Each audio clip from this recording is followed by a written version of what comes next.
Fala pessoal, tudo bem? Para quem ainda não me conhece, eu sou o Gianluca, filho do pastor Hernando Santos, e eu preciso de um pouquinho da sua atenção. Você que não é inscrito, clica no botão vermelho que está aqui embaixo, clica no sininho para ativar as notificações para receber alerta de novos vídeos, transmissões ao vivo e muito mais. E agora, eu tenho um recadinho do meu pai para você. Esse livro na minha mão, Arrependimento Profundo e Eficaz, prefaciado pelo pastor Luciano Subirá, é um livro em que o meu pai gosta muito, porque nesse livro o meu pai conta a história de um anjo que nos visitou às 3 da madrugada. Você que quiser adquirir esse livro, ou outros livros, ou bíblias, ou camisetas, acesse agora o nosso site editoravem.com, que vai estar aqui no rodapé do seu vídeo, e adquirindo esse livro ou outros materiais você vai estar abençoando outras pessoas, vai estar abençoando a si mesmo e vai estar nos abençoando, tá joia? Fica agora com a mensagem que eu creio que vai abençoar muito a sua vida. Então tem gente que consegue obter uma conquista, um milagre e perde esse milagre. Uma das coisas é a área de cura. Eu estava pregando agora no Pastor Silmar e era uma cruzada evangelística de cura, e nós tivemos ali surdos de nascença ouvindo, cegos enxergando, paralíticos andando. Antes de ontem teve uma menina que tinha fibrose pulmonar e ela não respirava sem oxigênio. Ela chegou no culto com um balão de oxigênio e entubada. Aí eu falei assim: filha, você tem fé? Eu espero que você tenha fé, porque eu vou arrancar esse oxigênio. Vai ser bom para você e para mim. Orei por ela, falei agora, e tirei, ela correu, todo mundo aplaudiu, mas a gente sempre espera o outro dia. Ela não respirava sem o balão de oxigênio. Aí ontem ela estava lá, 24 horas depois, falei: e aí, o que você fez hoje? Fiz tudo, subi escada, pulei, fui no mercado. E o balão? Guardei lá, não precisa mais, não, estou respirando normalmente. Então, essas coisas são muito maravilhosas. Isso é muito rico, gente. Você entender o evangelho da cruz, o evangelho do ide sobre esse prisma. Você quer ver? Marcos 16, versículo 15. Evangelho: e lhes ordenou: enquanto estiveres indo pelo mundo inteiro, proclamai o evangelho a toda criatura. Aqui temos a ordem de Jesus para fazer evangelho. O que é evangelho? Vamos ver o que é evangelho? Vamos ver se a gente está fazendo evangelho. Aquele que crer e for batizado será salvo. Quem não crer será condenado. Opa!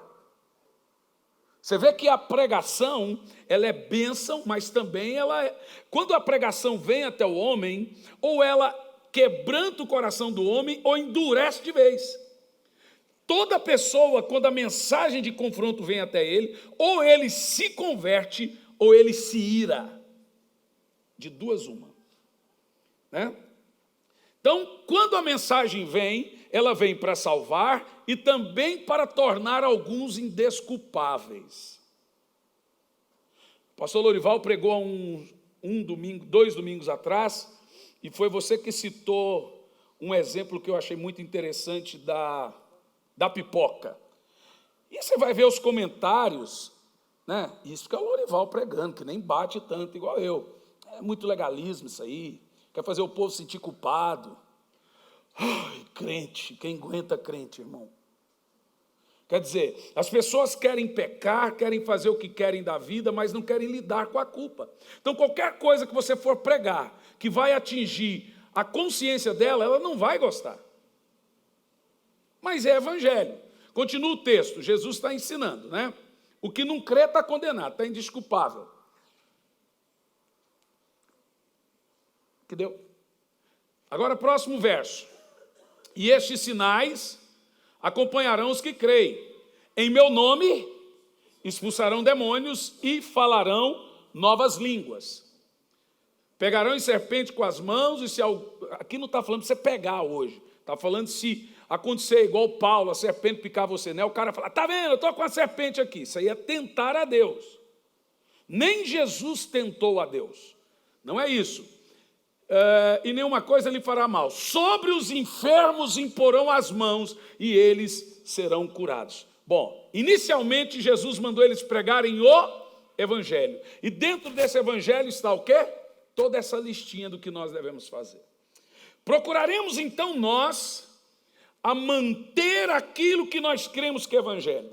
O que acontece hoje? Os crentes estão soberbos, porque você abre a internet, tudo que você vê na internet no YouTube, debates teológicos, arminiano, calvinismo, o pau quebra, isso não é, pós-tribulacionista, pré-tribulacionista, amilenista, pós-milenista, aí vem o Nicodemos falando uma coisa, vem o outro fala outra coisa, vem o Hernandes falando outra coisa, e a internet virou só isso, mas ninguém está pregando o evangelho. Você não vê ninguém se convertendo.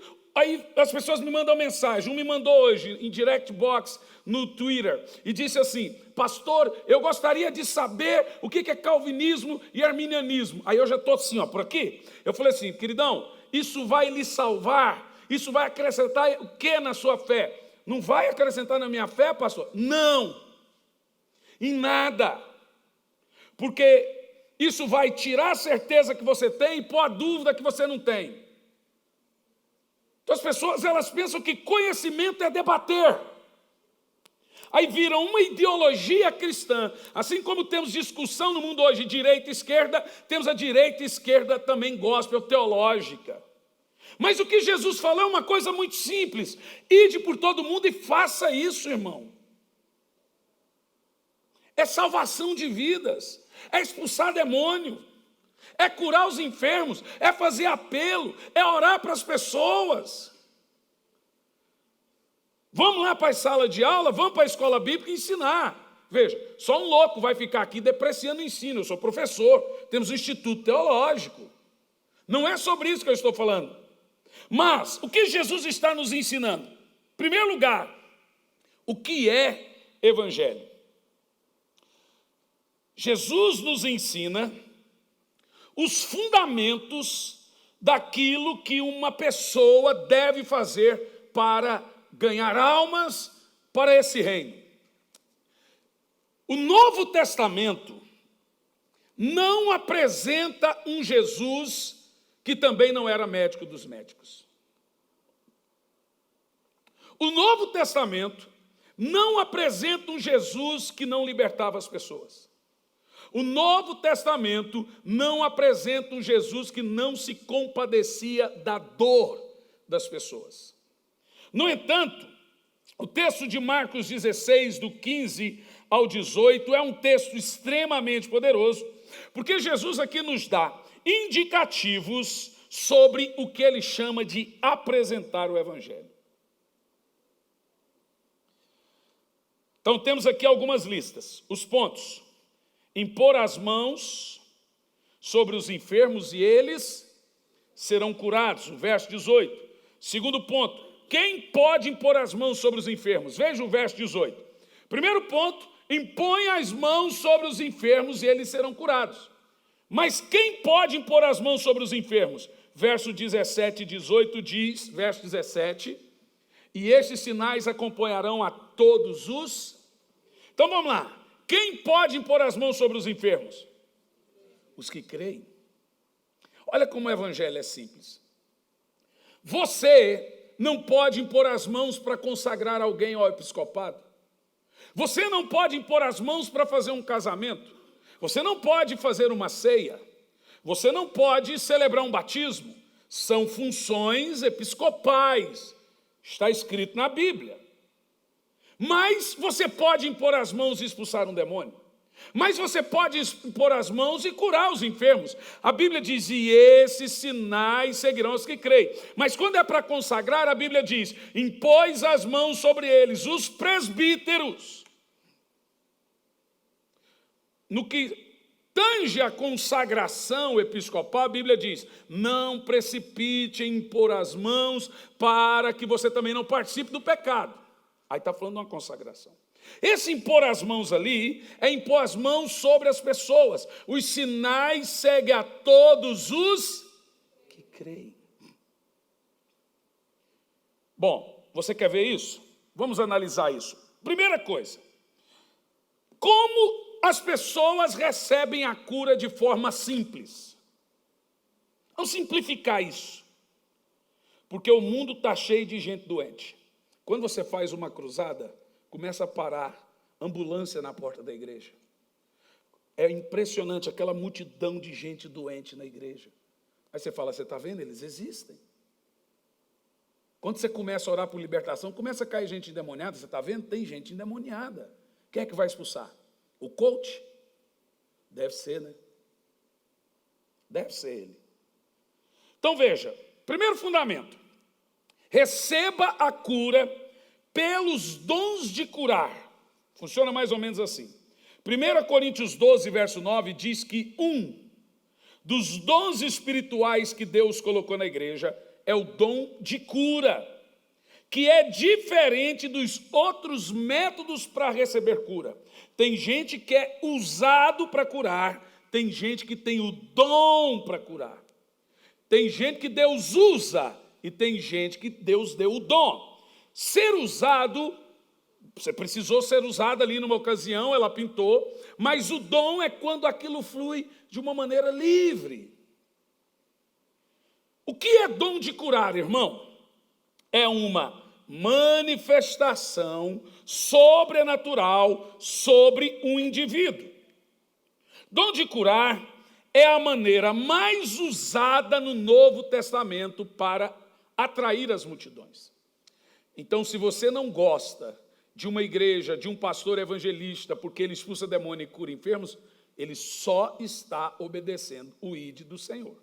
E mais, ele só está usando a mesma estratégia que Jesus usava para atrair as multidões: curar enfermos e expulsar demônios. Os apóstolos que receberam esse dom de curar, dado pelo Espírito Santo, eles operaram com esse dom. Veja bem, presta atenção. Qualquer coisa que temos da parte de Deus é um dom. E os apóstolos, todos eles tinham dom de cura, gente? Responda.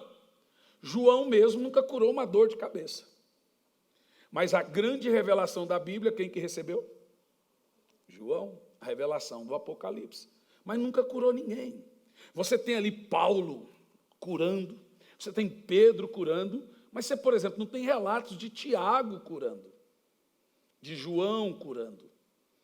É óbvio que provavelmente eles ungiram e oraram pelos enfermos. O próprio apóstolo Tiago diz, tem alguém doente, somos os pastores, os presbíteros, unja com óleo, a oração da fé salvará o doente. Mas você não tem relatos escritos de que pessoas, grandes milagres aconteceram através da vida de Tiago, milagres físicos de cura divina. Mas você tem relatos poderosos de Pedro, de Paulo, não tem de João, porque existem dons específicos. Segundo ponto que eu gostaria que você entendesse aqui nessa noite, saiba que a cura lhe pertence. Se os irmãos forem perceber, isso é até retórico agora, porque já instruí os irmãos várias vezes sobre o mesmo tema. Por que, repito, porque tem gente que você tem que falar isso até Jesus voltar para ele entender. Então, o melhor método pelo qual você pode ser curado é conhecer você mesmo as Escrituras. O pastor Silmar disse para mim, fala, Hernani, o que eu acho, eu conheço o pastor Silmar há uns 15 anos, o que eu acho maravilhoso é que antes de você orar por cura, você fica pregando fé. E quando a pessoa chega a hora dela receber a oração, ela está tão cheia de fé que facilita para ela. Se eu orar para uma pessoa sem eu ter pregado para ela, isso é muito difícil para mim, gente. Porque querer ser curado sem saber que Deus quer lhe curar é como querer colher sem ter plantado. Agora fala, não, mas eu sei que Deus quer me curar. Todo mundo vai dizer isso. Mas você ouve frases como, se for da vontade de Deus, eu serei curado. Bom, então você não sabe se Ele quer te curar. Você vê que a maioria das pessoas ainda não estão convictas se é ou não da vontade de Deus que elas sejam curadas hoje. Teve uma irmã que eu fui orar por ela, ela estava cega, ela disse, se for hoje o tempo de Deus, eu falei, senta e amanhã eu oro para a senhora. Mas por quê, pastor? Porque eu preguei hoje, a senhora não entendeu. Amanhã a senhora ouve a mensagem. Se a senhora entender, a senhora vai ser curada. Se não, na terceira noite a senhora vai entender a mensagem. Se não, eu vou orar, a senhora não vai ser curada. Você precisa saber que a cura lhe pertence por direito de Gólgota, por direito de expiação, por direito de cruz. Isaías 53, 4. Ele levou sobre si nossos pecados e doenças, e pelas suas pisaduras fomos sarados. Todos os textos da Bíblia que falam de expiação, lá está também a cura. A cura, veja, estou dizendo para os irmãos que isso é retórico, estou apenas repetindo. A cura é expiação de Calvário. Simples. Uma pessoa em pecado é uma pessoa com a semelhança de Deus distorcida. Nós somos feitos sua imagem e semelhança. Quando o pecado destrói a pessoa, a semelhança de Deus na vida dele é completamente distorcida. Ele não é semelhante a Deus. Agora, a doença destrói o quê? A imagem. Ou você acha que Deus tem diabetes? Deve ter artrose, porque já é de idade, é isso? Veja você que, quando Adão pecou, o pecado de Adão, ele conseguiu destruir imagem e semelhança. A doença veio no mundo. Isso destrói a imagem que Deus construiu do homem. O homem passou a ter enfermidade, senhores. E essa é a imagem de Deus. Quando o homem cai, está envolvido na morte do pecado, a semelhança de Deus que está nele é destruída. Então, quando Jesus morreu, ele morreu para restaurar a imagem e a semelhança, expiação. Ele levou sobre o seu corpo. Por isso que a Bíblia diz em Isaías 53 que Deus o fez enfermar.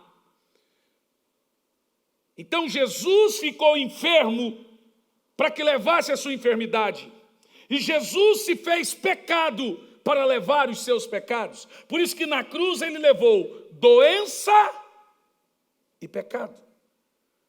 Você não pode crer em um lado da cruz, pensando que evangelho é só doutrinar as pessoas, falando de justificação, salvação, salvação, e é isso que importa. Como tem gente que fala assim, o que importa é salvação. A salvação é o mais importante para quem ainda não é salvo. E para o crente? Reinar em vida. Como está em Romanos capítulo 5, versículo 17. O plano de Deus é que você reine eternamente, mas que reine agora também. Romanos 5 e 17. Precisamos entender esses textos, irmãos. Porque tem gente que parece que passa na Bíblia assim de graça e parece que não vê. Quer ver? Vamos ver Romanos 5 e 17, que o plano de Deus não é reinar em morte. Reinar no céu só não, você vai reinar. Mas o grande segredo é, vamos lá, porque se pela transgressão de um só homem a morte reinou por meio desse, muito mais os que recebem a transbordante provisão da graça e o dom da justiça reinarão na eternidade. Reinarão em vida. Quando você reina, a doença não reina. Quando você reina, a miséria não reina. Eu te pergunto, eu estou lendo hebraico para você? O texto diz que o plano de Deus é que você vá para o céu. Diga amém. Você não vai morar lá, mas vai para lá. Que você vai reinar com Cristo. Diga amém. Mas o plano de Deus também é que você reine aqui e agora, que você reine sobre a doença, que você reine sobre os problemas, que você reine sobre os males, que você tenha domínio, controle em nome de Jesus sobre as suas situações. Isso é reinar, meu irmão. Eu te pergunto, você está reinando na sua casa espiritualmente? Ou as brigas reinam?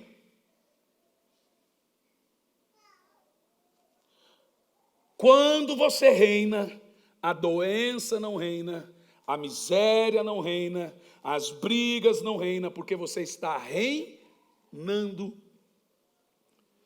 A Bíblia diz que você está tomando posse do seu troninho nas regiões celestiais com Cristo. Mas sabe o que o engraçadinho do teólogo vai dizer? Essa semana nós temos 15 grandes cruzadas para fazer o ano que vem. Podem ficar tranquilos que cruzada não me atrapalha na igreja, porque todas elas são meio de semana, sexta, de quinta a sábado. Então, não me atrapalhe em nada. Mas são cruzadas com 60 mil pessoas, com 50 mil pessoas e etc. E eu, engraçadinho, escreveu embaixo: vai voltar a ser neopentecostal, pastor? Vontade de falar: vai para o inferno, crente. Aí eu falei assim: pô, cidadão, o que tem a ver cruzada com neopentecostalismo? Uma cruzada vem antes do pentecostalismo, antes do tradicionalismo. As igrejas nasceram nas tendas, nas cruzadas. O que tem a ver uma coisa com outra? Quer dizer, se eu pregar cura, eu sou neopentecostal. Se eu expulsar demônios, eu sou primo do Macedo. Você vê que as pessoas querem pôr um nome em você. Você só é homem de Deus se você fizer uma exposição bíblica de justificação pela fé. Mas onde é que fica curar enfermos e expulsar os demônios aí, ô crente? Pregador. Responda para você mesmo. Veja que nós temos parte do evangelho, meus irmãos. Então tem gente na internet, é engraçado, é assim. Ele te segue porque você bate. Porque você só prega arrependimento e você esculhamba com pecado. Quando você prega uma série sobre a graça, igual eu fiz uma vez, pastor, eu gostava mais quando você batia. Aí os da graça falam: agora sim. Fiz uma série de 21 mensagens sobre a graça para a Rede Super da Lagoinha. Aí está lá na internet: agora é só a graça. Aí agora você prega uma série sobre o Espírito Santo. E esse pastor também é dessa turma do Caicai. Gostava mais quando você pregava doutrina. Aí você prega doutrina. Aí você vai lá nos comentários do YouTube, os irmãos falam: pastor, saudade das cruzadas. Irmão, você tem que agradar a Deus mesmo, não adianta. Você tem que fazer como se você está fazendo para quem? Para Deus, meu querido. É isso que importa, agradar a Deus, ganhar almas, tirar as pessoas das garras do diabo, libertar o oprimido, libertar o deprimido, tirar a pessoa da depressão, libertar, expulsar demônio, curar os enfermos. Também, se precisa pregar arrependimento, você vai lá e prega, doutrinar, ensino. Pronto, é isso que importa.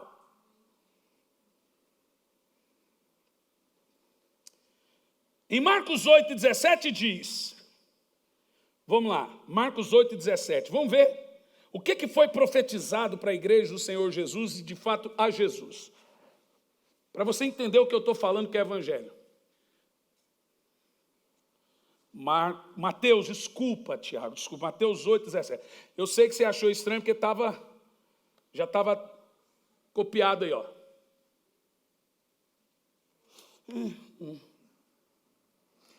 Bom, eu vou ler aqui, ó. Acha para mim, pastor Lorival. Às vezes está copiado de um jeito, eu não sei o que acontece, o diabo entra assim nas letras. Está aqui, ó. Para que se cumprisse o que foi dito pelo profeta Isaías. Ele levou sobre si nossos pecados e nossas dores, e pelas suas pisaduras fostes curados. Então estava certo. Dessa vez eu não errei. Não, eu falei, depois eu corrigi. Mateus 8,17. 1 de Pedro 2,24. Pelas suas pisaduras fostes curado. Salmo 103:3. Ele perdoa nossos pecados e sara nossas enfermidades. Salmo 107:20. Enviou-nos a sua palavra e nos curou. Você percebe, como eu disse aos irmãos, que o mesmo tratamento que Deus dá para o pecado, Ele dá para doença. Os textos que falam de perdão, falam também de cura. Agora, existem verdades dentro disso. Preste atenção. Primeira verdade que você precisa saber aqui hoje.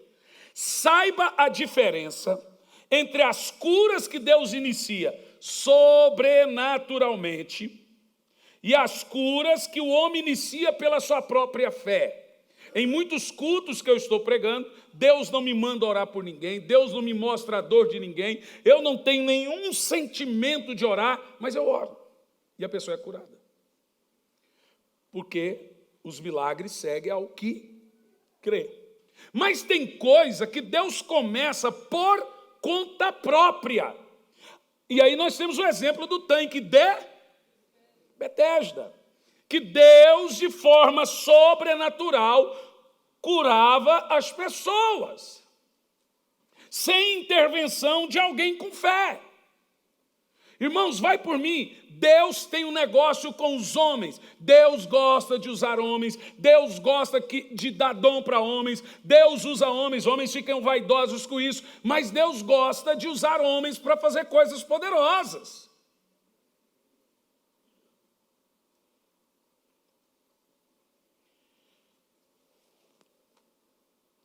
Isso não vai mudar. Isso está aqui conosco. Nós temos curas que Deus inicia de forma sobrenatural, sem intervenção de um homem, sem a fé de um homem com dom. E tem as curas que Deus faz através de um homem com dom e que tenha fé. E mais, e também tem as curas que Deus faz usando a medicina, descobrindo um diagnóstico que a medicina não sabia. Não sei, de repente o médico vai lá, do nada. Não existe do nada. Eu costumo dizer que toda cura é divina, inclusive as que a medicina faz. Você que é curado, mesmo com o auxílio do médico, agradeça a Deus. Você sabe que não existe medicamento que cura nada. Existe medicamento que faz o seu corpo reagir. A cura está onde? Dentro do corpo.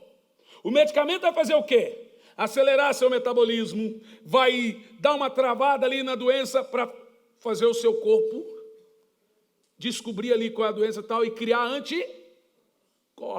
Então onde é que está a cura? Por isso que toda cura é divina. Então Deus usa médico? Usa. Deus usa diagnóstico? Usa. Eu já orei por gente que anos e os médicos não sabem o que é, a pessoa morrendo. Orei, a pessoa fala, pastor, os médicos descobriram o que é. É milagre, gente. Temos que louvar a Deus. Então tem as curas que Deus faz sobrenaturalmente por conta dele, tem as curas que ele faz através de um homem com fé, porém com dom, e tem as curas que ele faz através da ciência, usando a medicina. Agora, você pode escolher. Eu vou esperar até o último momento, vou por fé. Se Deus falar, vai lá e faz a cirurgia, pode fazer, Deus vai usar a mão do médico, vai dar certo. Não tenha medo, é Deus também que está fazendo. Quem crê no que eu falei aqui? Bom, dito isso, fica uma pergunta aqui, preste atenção.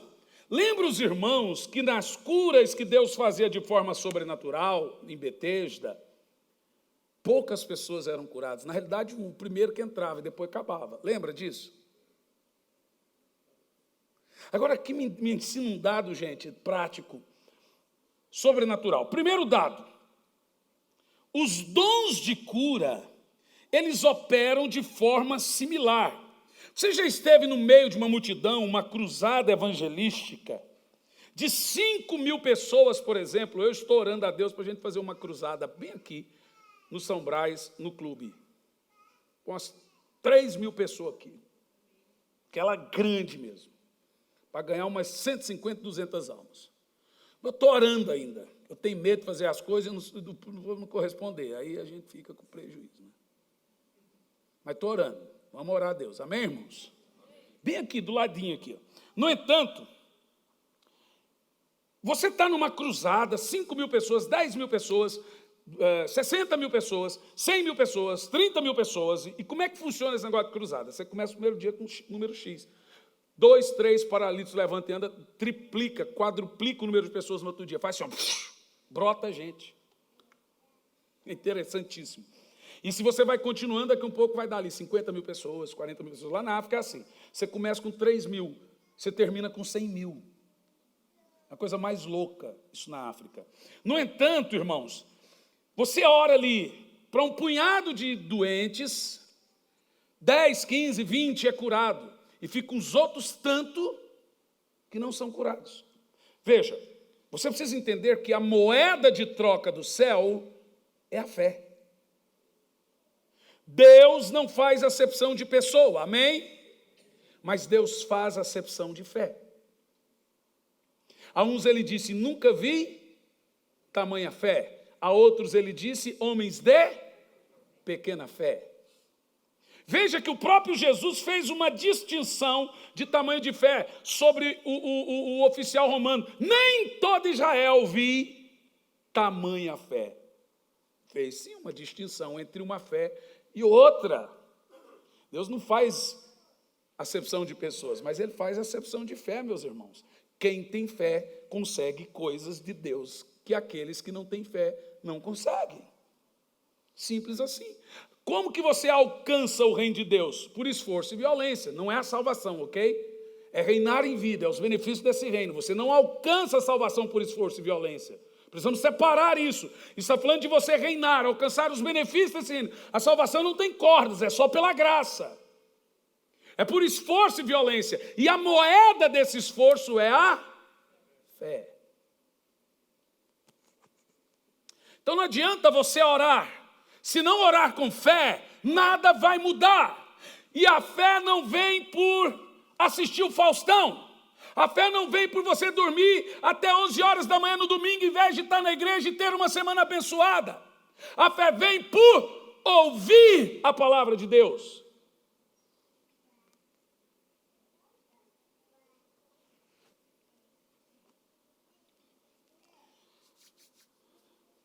Aí a pergunta que fica é, então por que Deus inicia milagres e curas por conta dele mesmo? Veja bem, o tamanho da misericórdia de Deus é uma misericórdia inquestionável, diga amém. Ele sabe que nem todos conseguem ter fé. O que eu vou falar aqui não é via de regra. A gente sabe que tem gente que não consegue ter fé, que Deus, por sua misericórdia, toca nele, acabou. E tem gente que tem fé que Deus fala, não vou te explicar, não vou te dar satisfação. Jó fez uma pergunta para Deus e Deus respondeu a pergunta de Jó com 70. Bacana. Jó, Senhor, por quê? Deus fala, tá bom, Jó, vou te responder. Me diga onde é que você estava quando eu fiz isso. Onde você estava aquilo outro? Onde você estava que eu puxei o Leviatã? Se você respondeu, eu te respondo a sua pergunta. Pronto, foi assim que Deus respondeu a pergunta de Jó. Deus não tem que dar satisfação para nada, irmãos. Deus está vendo sua vida lá na frente, Ele sabe que todas as coisas contribuem para o bem. Então pare de ficar questionando a Deus, que é bobeira, você só vai atrasar o processo de Deus na sua vida. Cada murmuração, 1 ano andando no deserto. Está atrasando, irmão, fica, de boca fechada. Então assim, tem pessoas, você está num ambiente, já aconteceu Deus estar num ambiente de cura, tudo favorável para a cura, gente sendo curada, aí vem um paralítico, você ora. Se eu orar por você, dá doida, você faz a pergunta. Se você sair dessa cadeira, o que você vai fazer? O cara vem e fala assim, eu vou me vingar de quem me deu um tiro. Falei, então você fica aí, meu querido, até Jesus voltar, tá bom? Tchau. Uma pessoa dessa não pode ser curada. Tem gente que, se ele for curado, ele vai para o inferno. Bom, tem uma história muito engraçada. Uma vez em Brasília, eu orei para um senhor de idade, completamente cego. Ele foi completamente curado, enxergando, chorando, a família, minha filha. Gente, 40 anos cego. Minha filha, como você está linda. Chorou, maravilha. Passou 6 meses, eu fui pregar em Brasília, numa outra igreja. A família foi lá. Eu olhei a família, falei, e aí? Cadê seu pai? Está aí, pastor. Está enxergando? Pastor, não está. Mas o que aconteceu? Pastor, ele ficou enxergando por 4 meses. Tá, mas o que fez esse homem perder a cura? Porque perde, viu? Guarde o que tem, para que ninguém tome a sua coroa. Vai e não peques mais, para que não piore as coisas, não aconteça coisa pior. Cura se perde, cura se ganha, cura se perde. Por quê? Como que você é salvo? Na cruz. Salvação se ganha, e tem gente que diz que não perde, mas perde. Tá? Vai por mim, pede, não cai nesse engodo não, porque isso é só para afagar pecado de gente. Se a cura e a salvação vem do mesmo processo da cruz, salvação, se você não tomar cuidado, você perde, a cura também. Aí Jesus fala, vai, não peques mais, para que não lhe aconteça coisa pior. Eu falei, tá, me diga o que aconteceu com seu pai. Aí ela olhou para a mãe e falou, pastor, eu tenho até vergonha de falar. Mas o meu pai, depois foi curado, não podia ver 2 coisas na frente dele. Dinheiro e mulher. Diz que o velho ficou suvina e safado, sem vergonha. Diz que não via, não podia ver uma mulher na frente dele. Cantava as mulheres, chegava a passar a mão, gente, o velho suvina e tarado. E não podia ver dinheiro. E aí começou a dar problema na família. Pastor, e aí ele ficou nessa situação, agora está cego, disse que está arrependido, quebrantado. E ele está aqui. Pastor, por favor, não ora. Falei, como assim, irmã? Pastor, ele agora está crente. A gente está com medo do nosso pai dar um infarto, morrer e ir para o inferno. Mas Jesus quer curar ele? Quer.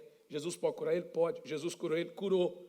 Mas, irmão, tem gente que se Deus der isso aqui de bênção para ele, ele vai para o inferno.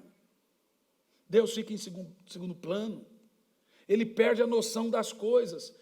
Planta uma vinha e se embebeda com ela.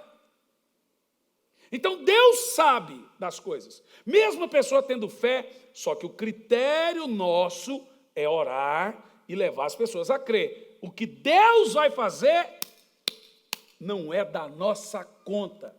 Então, quando alguém não é curado, mesmo você, o que ora, tem fé, mesmo ele tem fé, simplesmente fala assim, alguma coisa Deus tem nisso, que nós não sabemos. Quem entende o que eu estou dizendo? Então, os dons de cura ensinam isso. Por isso que num ambiente com uma multidão de gente, uns são curados com a mesma oração e outros não são curados. Por que que Deus faz isso? Porque Deus sabe. Deus sabe o coração da pessoa. Gente ruim, gente que não perdoa, gente que gente que Deus sabe. Em segundo lugar, a cura não é sempre instantânea. Isso é muito importante falar, meus irmãos. Por 2 vezes nós encontramos na Bíblia a cura gradativa. Se nós temos de 2 a 3 ou mais pessoas, temos uma doutrina. Isso a hermenêutica nos ensina. Então veja bem, a cura divina não é sempre instantânea. Algumas vezes ela será gradativa. E por não compreendermos isso, algumas vezes nós erramos e perdemos a cura em nome de Jesus, porque às vezes você foi curado, mas murmura pensando que não foi. Existe um fundamento muito importante. Pastor, mas na Bíblia diz que as pessoas eram curadas instantaneamente. Não. Em Nazaré diz que Jesus não pôde realizar nenhum milagre, a não ser algumas poucas curas por imposição de mãos. Jesus. Mas não diz que Jesus não queria, diz que ele não pôde. O que impossibilitou Jesus? A expectativa do povo. É a família, os primos, os vizinhos que conhecia ele. Jesus saiu de lá, viu ele crescer, é filho da lavadeira, filho do marceneiro. Agora vem posar de filho de Deus agora. Aí a Bíblia diz que Jesus saiu de lá, porque ninguém tinha expectativa na cura. Veja bem, expectativa não gera cura, mas expectativa gera fé, e a fé gera cura. Você precisa sempre sair da sua casa com expectativa em Deus. Não é sair para ver o que Deus vai falar, mais um culto, não. A expectativa, ela gera fé, e a fé gera cura, meus irmãos. Mesma coisa o esforço. Esforço não gera cura, mas esforço gera fé, e a fé gera cura. Por isso que você lê na Bíblia, esforça-te, que eu te ajudarei. Mas tem crente que está esperando o mundo acabar em barranco para morrer escorado, né? Em colchão para morrer deitado. Preciso que o Senhor me dê um emprego. Então faça o seu trabalho. O seu trabalho, se você não tem emprego, é procurar emprego até ter um emprego. Esse é o seu trabalho. Acorda todo dia, toma um café, toma banho e sai 8 horas da manhã e fica 8 horas procurando emprego. É o seu trabalho. Até arrumar emprego. Entendeu, senhores? Deus vai te ajudar. Deus não vai ajudar você esperando o mundo acabar em barranco. Bom, eu gostaria de mencionar para vocês uma coisa aqui na Bíblia. Por exemplo, o Dr. John Lake é um escritor que eu gosto muito, que falava sobre cura, desse movimento das tendas de 100 e poucos anos atrás, antes de nascer essas igrejas. O Dr. John Lake explica o seguinte, que nem sempre as curas instantâneas são uma bênção. Nem sempre quando um paralítico levanta é uma bênção, nem sempre quando o cego enxerga é uma bênção, nem sempre quando alguém é curado na hora é uma bênção. É claro que o nome de Jesus é glorificado. Mas olha a explicação do Dr. John Lake. O Dr. John Lake explica que boa parte das pessoas que são curadas ou recebem o milagre instantaneamente vão embora e se esquecem de Deus.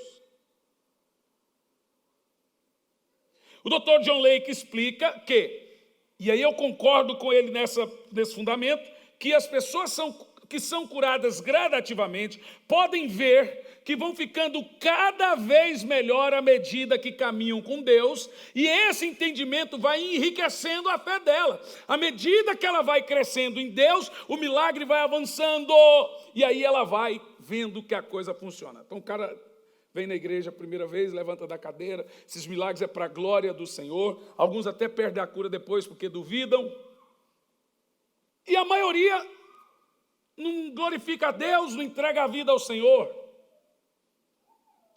Percebeu o que ele quis dizer? Quem está entendendo? Então nós devemos crer na cura. Devemos crer e esperar que ela aconteça na oração. Porém, se ela não acontecer instantaneamente, Deus tem muitas outras maneiras de fazer cumprir essa oração da fé. Deus pode usar a medicina. Pode iluminar o homem e vir uma vacina. Não é, gente? A pastora Cláudia Pereira, até o último dia da vida dela, eu orava por ela. E pus fé nisso. Ela chegou a escrever sobre a cura dela, porque ela teve uma melhora aí de uns 2 anos e pouco, sem nenhum problema. E eu chegava a contar o testemunho.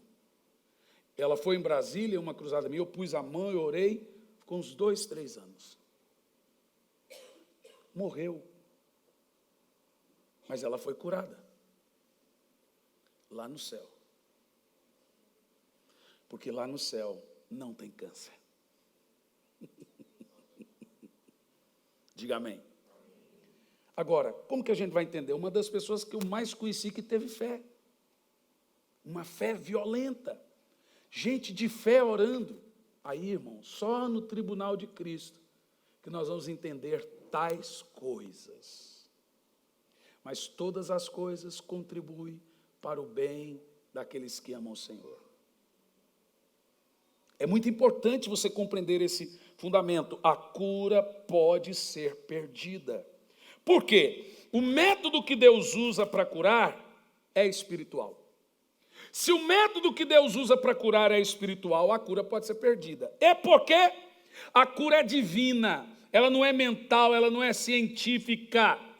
A cura, ela não acontece de forma mental. Então, se a cura é divina, então ela é uma cura que começa no seu espírito e corresponde para o seu corpo. Tudo que Deus faz, Ele faz por meio do seu espírito que comunica com Ele. Diga amém. Então, se a cura é espiritual e ela começa no espírito e atinge o corpo, ser curado pelo poder de Deus é ser curado pelo Espírito de Deus, ser curado por Deus, ser curado pelo poder de Deus. Então, se a cura é divina, quando você se afasta de Deus, você corre um risco gigantesco de perder a cura. Quando você duvida, você corre um risco gigantesco de perder a cura. Quando você peca, você corre um risco gigantesco que piore ainda, que a coisa fique pior. Isso não é só com cura, meus irmãos. Isso é com muitas outras situações que Deus nos dá. Infelizmente, os irmãos não sabem essa parte da Bíblia. Não sabem. Já fui curado na igreja, que se explode a igreja, não sei o quê, já recebi. E aí, as coisas vão ficando cada vez pior depois. Lembra? A casa está vazia. Você expulsa o valente anda por lugares áridos. Não encontrando repouso, ele volta e diz: voltarei para a casa de onde saí. Veja, a doença é uma obra do diabo. Você me entende? Então, sai ali aquele espírito de doença. Quando eu grito com a enfermidade: sai, eu te ordeno, dou uma ordem, eu exijo que saia. Eu não estou exigindo de Deus, porque a doença é uma obra maligna. Eu estou exigindo que aquele espírito do diabo saia. Você entende o que eu estou falando, o meu fundamento aqui? Aí aquele espírito sai, anda por lugares áridos, ele volta, encontra a casa sem Deus, ele volta e traz consigo mais 7, viu? A situação ficou pior. Então a cura pode ser perdida. Como é que a cura pode ser perdida? Eu vou te dar só 2 fundamentos. Simples. Primeiro, quando você abre porta para o diabo. E segundo, quando você duvida, que é também abrir porta para o diabo. Porque dúvida é fé ao contrário. Dúvida é fé, mas é fé no diabo. Dúvida é a fé do mundo, dúvida é a fé do diabo. Quando você duvida, você está crendo com a mesma força com que você creria em Deus, só que você está crendo ao inverso. Então, é uma crise muito grande, abrir porta para o diabo e duvidar. Você vai perder a bênção, ou seja, a cura, ou seja lá o que for. Então, como devemos fazer para manter a cura e o milagre? Quem quer manter aquilo que Deus te deu? Ou quer manter aquilo que Deus lhe dará? Quem quer manter? Quer? Só quarta-feira que vem agora que eu vou falar. Primeiro, Tiago 4,7 diz: resisti o diabo, ele fugirá de vós. Então, normalmente, o diabo não traz a doença de volta. Antes de trazer a doença de volta, ele traz os sintomas para gerar o quê? Dúvida da cura. Então, normalmente, o que uma pessoa faz? Senhora, essa semana, orei para um surdo. Gente, ouviu completamente. No terceiro dia, a mãe chamou ele, ficou surdo de novo. Entrou em pânico. E agora está surdo? Põe o aparelho. Eu falei, não põe. Mas o que eu faço? Resista. Da maneira que você resiste o pecado, você vence. Se você resistir o diabo, ele vai embora. Resista, eu fui curado pelas chagas de Cristo. Eu experimentei ouvir. Eu não aceito ficar surdo. Você vai ver. Porque o diabo vem e traz o sintoma de novo da doença. Aí a Bíblia nos ensina tratar a doença como você trata o pecado. Resistir a doença como você resiste o pecado. Fazer o que Jesus fez. Usando a palavra de Deus contra ele. Eu fui curado pelas chagas de Cristo, não foi o homem que me curou, foi Jesus. Eu sei que eu estou curado, então eu rejeito essa doença. E aí, ela não volta mais. Use textos, muitos textos. Você tem que saber decorar texto. Porque quando você decora a Bíblia, você usa a Bíblia contra o diabo. Você usa a palavra de Deus, não é determinismo barato. Eu creio, vai dar certo, isso é besteira. É Bíblia, irmão. Jesus venceu o diabo com a Bíblia. O diabo usou o que contra ele? Também a Bíblia. E se você não souber ela, você não vai ter argumento contra o diabo. Aprenda a pegar textos da Bíblia, histórias da Bíblia, situações da Bíblia, para você usar nas suas situações de fé. Senhor, como o Senhor curou a filha de Jairo, e aquele milagre impossível, Senhor, a menina estava morta, ressuscita, Senhor. Só não canta, remove a minha pedra, tá, irmão? Porque Jesus não removeu a pedra de ninguém. Ele mandou você remover. Tirem a pedra. Ele não removeu. Tem coisa que Deus não vai fazer, você tem que fazer. Uma delas é tirar o empecilho da frente. Apesar que essa música é bonita. Não tem problema cantar, não, gente. Só saiba que não é bíblica, mas é bonita. Remove a minha pedra. Onde é que você leu isso na Bíblia? Jesus removeu a pedra? Ele mandou você remover. O milagre é dele. Mas o que é possível ao homem fazer, o homem tem que fazer. Você está com fé agora? Você está com fé? Amém. Diga, eu estou com muita fé. Glória a Deus. Quem está com fé aqui? Então você, quando nós formos ungir você, você vai colocar diante do altar agora. Diante do altar, uma situação que precisa de um milagre. E Deus fará um milagre.